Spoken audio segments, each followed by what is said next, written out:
Donald Tramp shunchaki shokka tushgandi Fyodorning g'alabasidan, chunki uning do'stini yutgandi o'sha kuni Emelianenko. Bunday ajoyib jangchini men hech qachon ko'rmaganman. Bu intervyusidan so'ng Tramp so'nggi imperator bilan rasmga tushishga ham majbur bo'ldi. O'sha kungi Fyodorning raqibi Andrey Arlovskiy, belaruslik jangchi, o'sha paytda dunyo reytingida top 5 likda turardi og'ir vaznli jangchilarning. Haqiqatan da o'ta xavfli bo'lgan Andrey oz emas, ko'p emas Emelianenkodan ikkita kelardi salkam. Jang boshidan jangchilar bir-birini o'rganish o'rniga qasara-qasar jang bilan boshlandi. Tik oyoqda turib zarbalar almashinuv.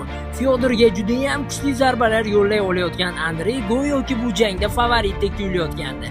Lekin Emelianenko nima uchun so'nggi imperator ekanligini yana bir bor isbotladi. E'tibor bering. Kuchli old oyoq zarbasini o'tkazib yubordi Fyodor va tizza zarbasi bilan raqibi davom ettirayotgan paytda yon tarafdan huk bilan Emelianenko raqibini uxlatib qo'ydi.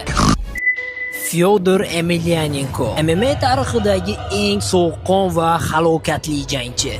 Pride davrining mutlaq imperator. O'zining davrida birorta ham yulduz qolmaganki, u yengmagan. Barcha zo'rlarni yo'q qilgan.